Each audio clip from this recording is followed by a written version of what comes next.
Are you truly successful if you always feel exhausted and guilty from not being able to turn up in the best way you can for your family? Welcome to Thrive Talks with Coaches. Hi, my name is Edwin. I'm the founder of Coach Fellas. Coach Fellas is an online marketplace for professional and life coaching, and our mission is to make coaching accessible for everyone. Today, I'm excited to have Yan Ping with us today. Yan Ping is an authentic success coach with over 17 years of experience in a top-tier global investment bank. Her expertise in high-pressure environments uniquely positions her to support ambitious individuals seeking authentic success and fulfillment. She is an ICF Associate Accredited Coach, ACC, and a Newfield Certified Coach, with advanced training in performance and team coaching. As an entrepreneur, she invests in continuous learning and is pursuing her master's in psychology and neuroscience of mental health from King's College London. Welcome, Yan Ping. Hi, Edwin. Thank you for having me here. Thank you for being on the interview. So, first question, why do you coach? I coach because I like to help people live better lives. And that's because I see so many of my friends, people in my social circle, in my professional circle, who have achieved so much in life, and yet they are not able to truly enjoy their success, which is such a shame.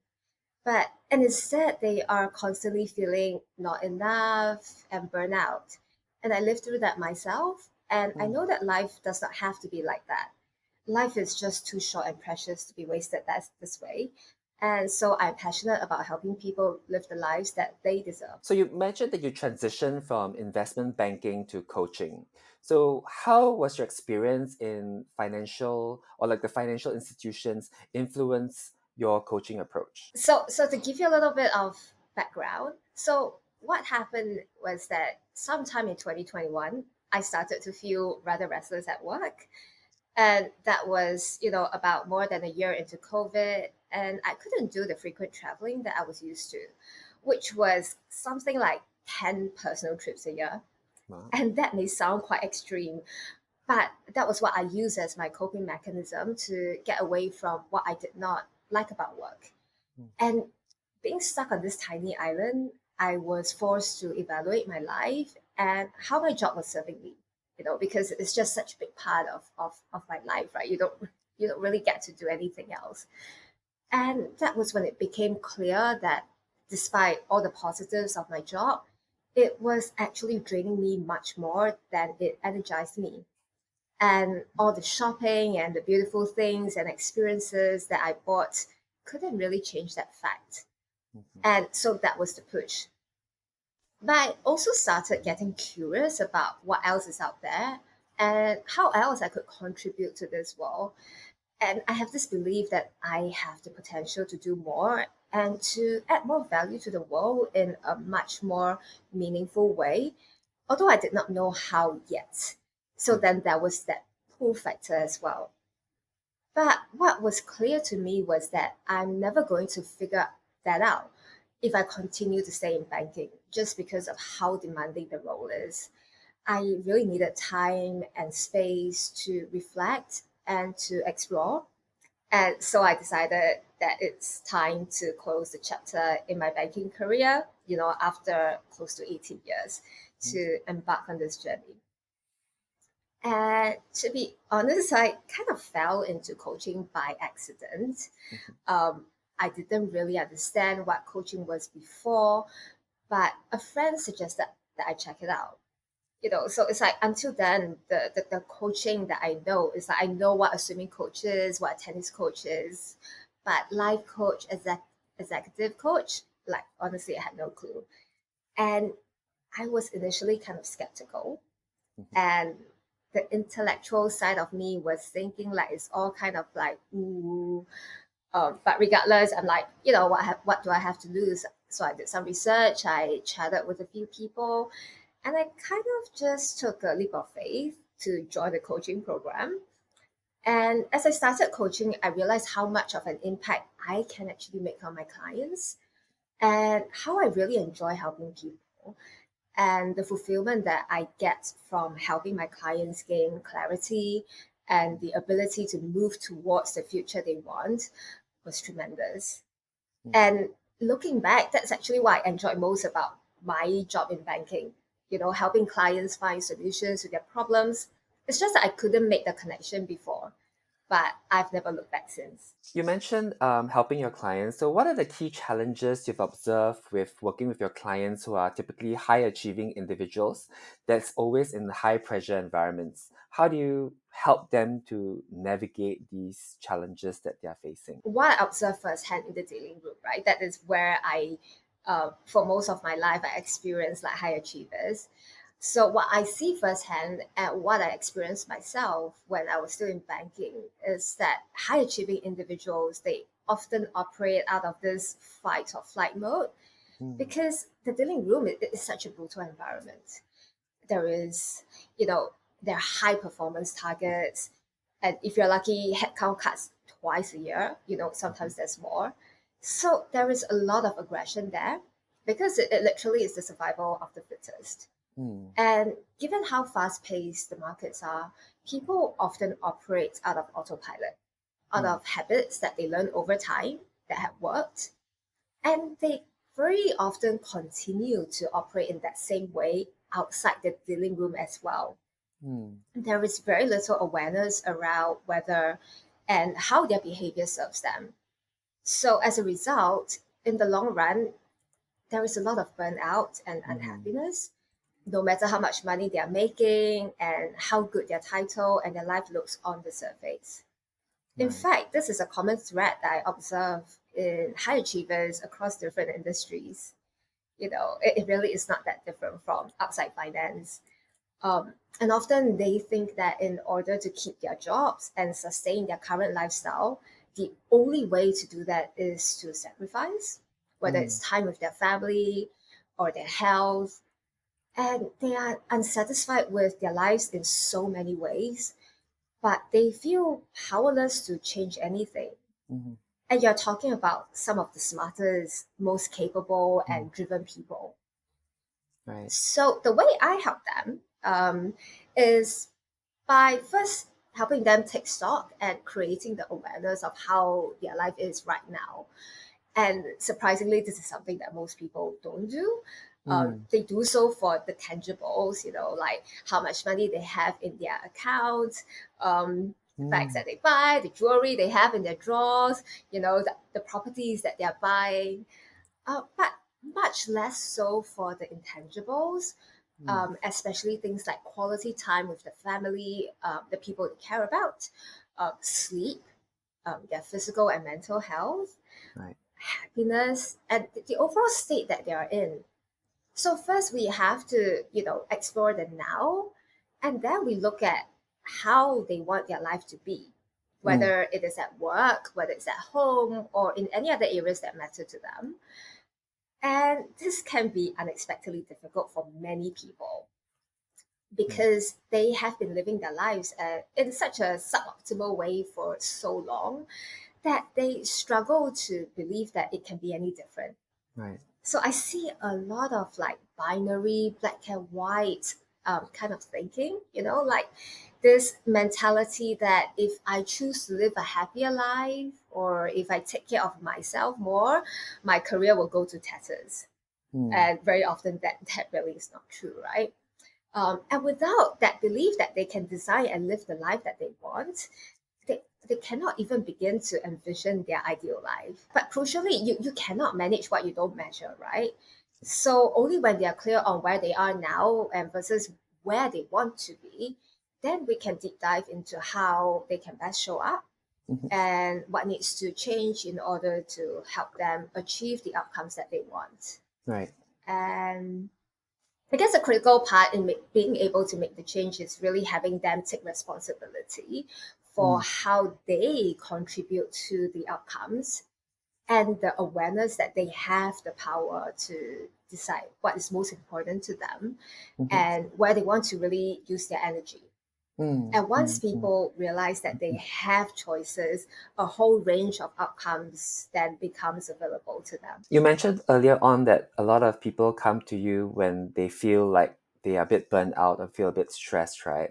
I'm just thinking, is there any more signs that you've observed in the way that they live their life or the thoughts that they have that other people can also learn from to determine, like, hey, maybe it's time I also seek help in coaching?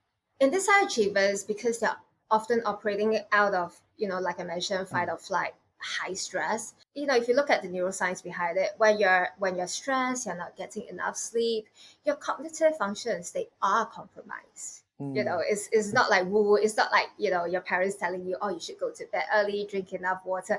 There actually is science around it, right? Right. Like even things like if you're not hydrated enough, your brain can shrink, Mm. right? So there is a lot of signals that our body actually tells us when we are not exactly feeding our brain and our Mm-hmm. body and our mental health in the right way. But when you are chronically in that kind of like stressful, stressed out mode, you just become blind to all these signals, right? And Right. with that, your cognitive functions are compromised. Mm-hmm. You cannot think as creatively as you like. um, you it's hard to trump the biases that you already Mm. hold. Mm. And as coaches, you know that often these are the biases that keep people trapped in Right. their current state and being unable to really see beyond, right? And in coaching, the value is really to how we help people is to help them be aware of other perspectives that they have missed. But Mm. when they are in chronically stressed mode, they are so deep into it Right. that it's hard to really see through the muddy waters. Like you mentioned, helping people to take stock of their life and moving forward, right? So when you say move forward, and I know you say you're an authentic success coach, so what is an authentic success to you or to your clients? I kind of like coined that term myself. Mm-hmm. And authentic success is really what I strive to achieve for myself and my clients. And it can actually look quite different to different people. But essentially, authentic success is really about the internal alignment of one's purpose, joy, and fulfillment. Right. And it really goes beyond external achievements like fat bank accounts, expensive holidays. um like, yeah, those things are really important and Mm. aspirational to a lot of people, right?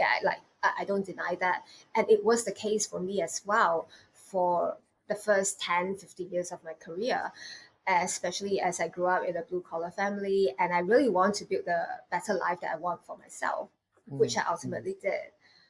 But at some point, it began to strike me like, what is the point of having all these when you're constantly missing out on instrumental moments with your elderly parents, your kids, and all the people that you care about? And really, are you truly successful if you always feel exhausted Mm. and guilty from not being able to turn up in the best way you can for your family? Mm-hmm. Right? So to me, authentic success is about truly thriving, Mm-hmm. and not only at work, but also in the other areas of your life that matter to you. Right. And it is about building resilience and sustainability into your success so that you can enjoy your success with genuine fulfillment. Authentic success, you mentioned, was about internal alignment for purpose, joy, and fulfillment, right? So for yourself, you actually gave up your banking career to find that alignment. So what would you say to people who are continuing to be working in these high stress environment? Like, what is the balance between achievement in your career and that internal alignment? How do you find that? First, like, is to take a pause Okay. and actually look back. I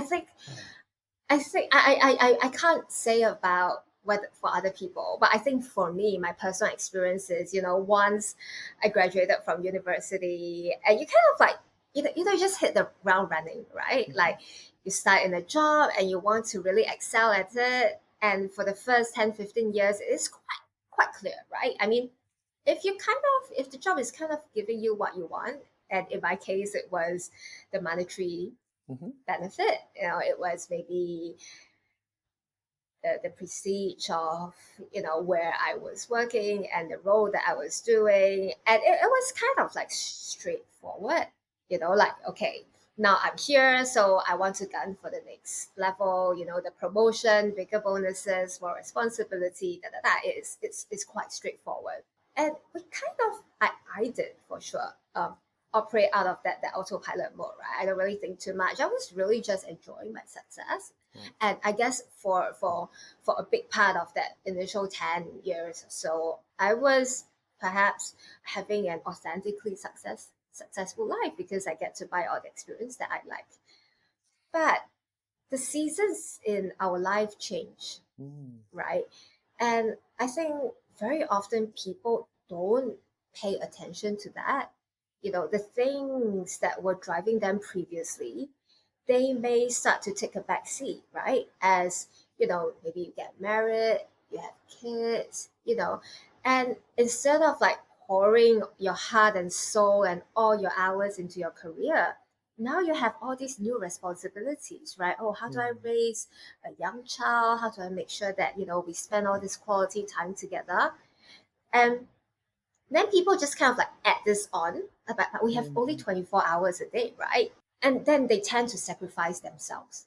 I'll sleep less so that I can still continue to spend the same amount of time at work, and I can still continue to be there for my spouse, for my kids, and for my parents who are getting older. And then they just kind of like run themselves to the ground. But this is obviously not sustainable.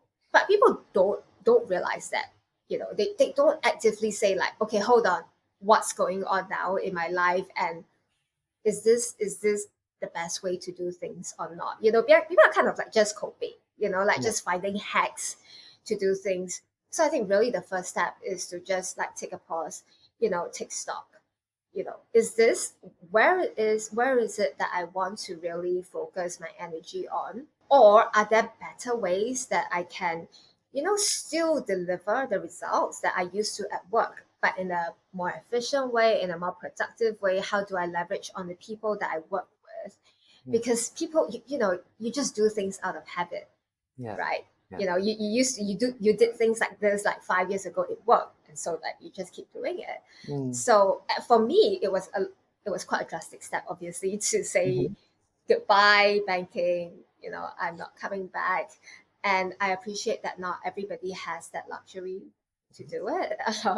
I usually get a lot of like, oh my god, you're so brave, like how do you do that?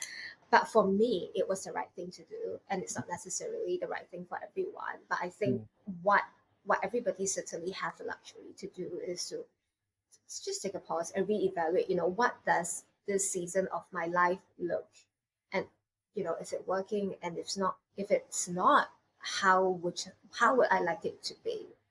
And then only then you can take the steps, seek the intervention that can help you move closer to something that really works for you, without like burning yourself out. Because I mean, if you can't take care of yourself, then how do you take care of the people that you love and the people that you care, and the work that you care so much about? Like something has to give. That sounds really great. Like taking stock, like you're just having that pause to understand what you're going through in that season and looking forward as well to say, okay, what would work for me for the next couple of years? I think that's really powerful. So thank you. You mentioned that you're a Newfield certified coach, so Newfield ontological coaching. Can you share more about what ontological coaching is and how that helps you to work with your clients? Ontology is the study of human beings, right? And as human beings, we see the world through our particular lens based on our background, the people that we hang out with, and what we need at any moment. And then based on what is available to us, we take actions, and then we get outcomes. And we do that repeatedly and repeatedly. And over time, we form our habits, right? And that we don't really think about it anymore. In ontological coaching, what what we do is to invite the clients to explore how they are showing up in their thinking, in their body, the somatics, and also in their emotions. And if there are outcomes that they're trying to change, the reason that they are getting those suboptimal outcomes is because the range of actions that are available to them in their data set is limited to what they know or what they have considered. So if they want to change the outcome, I'm going to invite them to step back into the observer that they are of the world and focus on what is in their head, stories that they're telling themselves, what they believe to be true or not true, what they think is possible, what are the moods and emotions holding around that situation that might be helping or maybe getting in their way. And really, in ontological coaching, we coach the person, not the situation.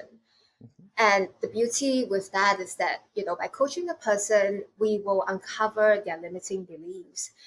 And from there, we can help them to devise helpful and sustainable patterns and new habits to achieve their goals.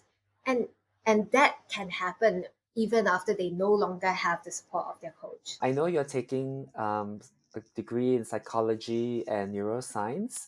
So how does that complement the coaching approach that you have? Previously, I never had any experience in that, right? But I guess COVID kind of really highlighted the importance of mental health. I think it's really something that we don't really talk about pre-COVID.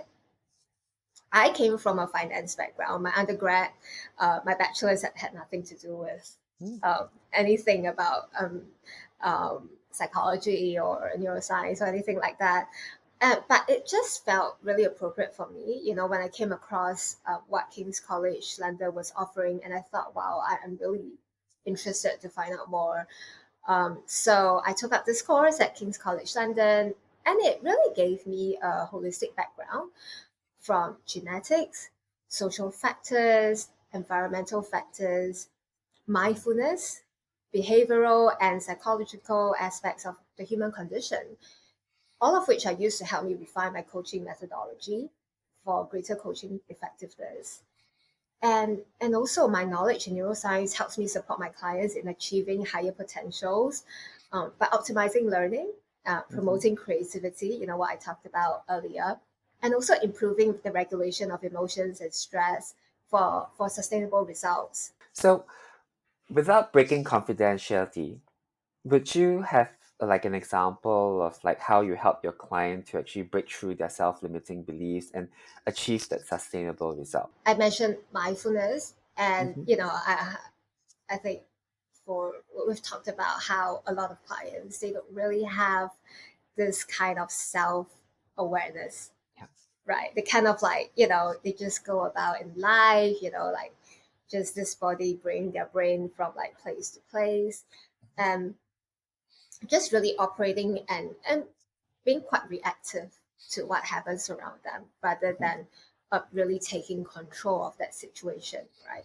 So with clients, I have incorporated like mindfulness practice, just getting them to using different strategies to just pause, instead of like something happens, a trigger, and then immediately responding in the default way, which we have identified as being really not productive and um, and not helping them move in the direction that they want for their life.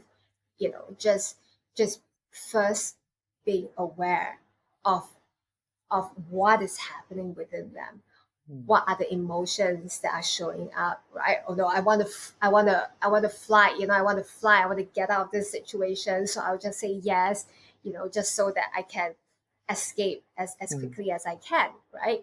But to be able to say no, I'm not gonna like default to my usual. I first have to be aware of that, those emotions of anxiety, for example, that is coming up. Right. So just devising, incorporating practices, mindfulness practices in their day-to-day lives, so that it starts to become more second nature rather than having their autopilot take control as usual. And I have clients who come and say to me, you know what, I had this situation that happens, and my initial thought is that, oh my God, it's going to be so bad. All the worst case scenarios started like popping up in my head. But, I have been practicing these mindfulness And actually I managed to like stop myself. Like Mm. these thoughts, yes, they still come, but I was able to just put a pause to them and just become aware of like, okay, there is this anxiety, and like, okay, hold on, let me step back and look at that situation. And then I was able to then manage the situation a lot better, rather than going into this like doing too much or Mm. responding in a not too useful way. Yeah. And then they were really able to turn around a very stressful work situation into something that they just managed with a lot more ease and grace, and really it didn't turn out to be any way as bad as they originally thought it would be. Nice. So that mindfulness practice really allows them to be more aware and kind of like choose what's really required or what they want to do next, right? Right. Yeah, exactly. And also, I mean, we hear about mindfulness a lot, Mm. right? It's really been a practice that's been around for like thousands of years, Mhm. right? And I was probably, the very skeptical person, like, a bit woo woo, like, really, does it work or not? And which is why I deliberately took a module in mindfulness, and we Wow. studied about, the scientific studies that measure the effectiveness of mindfulness in in sick patients as well, right? So Mm. so I look at the science behind mindfulness, and then I practice it myself, and I've experienced the difference it made to me, and which then gives me the confidence to introduce these practices to my clients and to invite them as well, because it's really hard to um, just recommend a new practice to someone if you're not convinced of the benefits, right? So it's really cool that I get to see, the science, um, the scientific evidence behind how mindfulness practice can help Mm. people, and then also going through some of the mindfulness programs myself and using them in my day-to-day life. Um, and with that, I help my clients with their issues using mindfulness practices. Nice, great. So you have another practice and interest, which is fashion and personal styling. All right. So I know you took a course about it as well. So how does that complement or come into your coaching practice? I have always been interested in fashion from a young age, just being very vain. I enjoy experimenting with different looks and style. For me, it really is a way of expressing myself. Mhm. And also, I think it is a way to show respect for others. Mhm. So when I was in banking, I was kind of known in the office for having good style. And in 2019, not satisfied with just being able to style myself, I went to London to take up a course in personal styling so that I can help others too. And I really believe that dressing well not only elevates your appearance, but also your confidence, right? If Mm. you're showing up and you're like, yeah, I look great, I'm showing up in the best way that I can, it really helps you build that confidence that I think all of us, we can do with more of that. And confidence is also very closely intertwined with many coaching objectives. Mm. And that is why I offer image consultancy services as well in my coaching practice. Right. Yes, definitely. Confidence is such a like a starting point for actually moving forward with clarity to achieve your authentic success, I would say. Yeah. Right. So wrapping things up, for someone who might be unfamiliar or hesitant to seek a coach, how do you think? What would you give kind of advice or tips for them to look for a coach or um, to tell them like yes, coaching could be a modality that they seek or approach. I think that coaching is a very intimate relationship. Whether you are looking for a coach, whether you are looking for a personal trainer in the gym, or a therapist, whatever it is, right? Your energies, it Mm. has, they have to be kind of like be around the right levels. And very importantly, you need to be able to trust the person that you choose to work with. And I think it's great. Like, you look at the profiles of coach, you kind of get a sense of whether maybe their life experience, their professional experience is something that is like kind of aligned with you or not. But I think really what is most important is to really reach out and have that one-on-one conversation, just to see whether like, can you vibe on around the same level? Because if not, then it's pointless, right? It really does not matter how many certificates you have hanging on your walls. It's if you don't feel safe or comfortable enough to really open up, then you're really not able you won't be able to get the benefits of coaching. And I know that some people can be quite shy, and it's like I said, right? Like, how do I know if coaching is the right thing for me? And I would say that for most of the coaches that I know, we all come from a place of really wanting to help, wanting to help their clients achieve the goals that they want. If you are watching this and you're like, I'm so a bit shy, I don't want to like have a chat with you. And what if I say like, oh, I'm not ready, or maybe like you're not the right coach?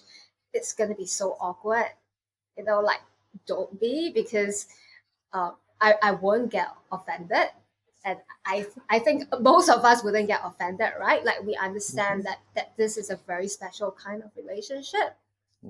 And we want to make sure that we are the right person to be coaching you as well. So it's really a two-way. It's not just like us trying to like close you as a client. It really is more than that. So don't be shy. We can take notes, or if you think that after having a chat with us that maybe it's not for you now, but maybe it's for some time in the future, that's perfectly fine. Like there really is no pressure. And if we, from our conversations, find that, maybe there's another coach that we think could be more suitable for you, we can put you in touch with them as well, right? Because I know how overwhelming it is. There are so many coaches out there. How do I really know like who is the right one, right? So I think really there's no pressure in finding and settling on the right coach the first time. I think just we're all realistic about that. Just treat it as a casual chat, you know. And I think from the initial like intro calls, you also can, ask the questions that you have in mind, just to understand coaching a little bit more, right? Because it's really specific to it's very individual, right? So most of us, we do offer these intro calls, so just make use of the opportunity. It usually doesn't cost anything, and we're always happy to talk to clients who are interested to find out more about coaching. You can connect with Yan Ping on Coach Fellas. She offers a free consultation call to explore coaching with her. And if you want to continue to let her support you in your journey, she also offers 3 months, 6 months, and 12 months coaching packages. Yan Ping, thank you so much for being on Thrive Talks with Coaches. It was a pleasure talking to you. Thank you, Edwin.